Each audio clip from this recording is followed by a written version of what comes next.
Мал базарларда мал жандыктардын баасы төмөндөгөнү менен эттин баасы арзандай элек. Буга байланыштуу тиешелүү адистер жергиликтүү бийлик өкүлдөрү жана фермерлер жыйын өткөрүп, бааны түшүрүү маселесин талкуулады.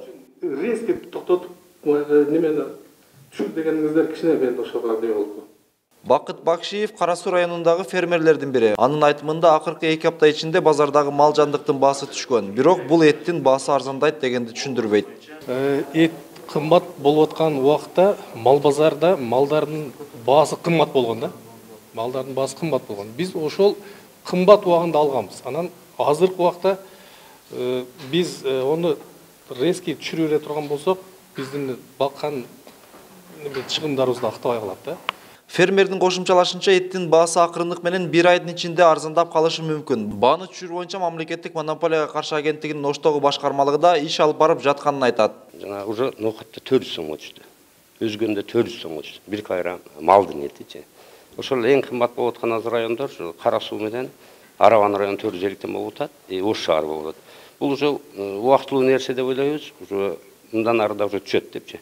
Азыр да ушул жыйындарда белгиледи, ушул боюнча жергиликтүү бийликтин өкүлдөрү менен биргеликте дагы мониторинг жүргүзүп, ошол касаптарга түшүндүрүү иштерин айтып, алардын дагы кетирген чыгымдарын, алган малдын баасына мониторинг жасап, анан кайра дагы ушул иш-чаралар жүргүзөбүз деген ойдобуз. Өкмөттүн Ош облусундагы ыйгарым укуктуу өкүлү Жарасыл Абдырайымовдун пикиринде бааны арзандатыш үчүн мурдагыдай мал чарбасы, эт өндүрүү боюнча чарбаларды түзүү керек. Ошондуктан жергиликтүү фермерлерди тоок багуу жана мал чарба жаатында биригүүгө чакырып сунуш киргизди.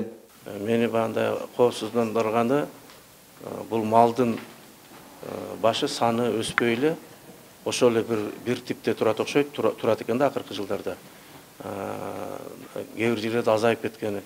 Мисалы үчүн биздин Кыргызстан үчүн мал кайра өзүбүз багып аткан малга караганда 2 эсе көп мал кайра башка өлкөдөн алып келинип атат да. Облустун аймагында бул багытты өнүктүрүү аракеттерин көрүү үчүн атайын топ түзүлөт. Обул администрацияда мен ойлоп атам, бир топ түзүлөт. Адистерден, мал чарбасын жакшы билген кишилерден топ түзүлүп, бир 3 ай убакыт кетер деп атам. 3 айдын ичинде область боюнча бул программа түзүп чыгышыбыз керек. Кайсыл райондордо 1-2 райондун ортосунда болобу. Анан баягы өзү этти алып келип, сатып алуучуларга дүкөндө болобу же касапта болобу, буну да бир иретке келтириш керек болуп атат.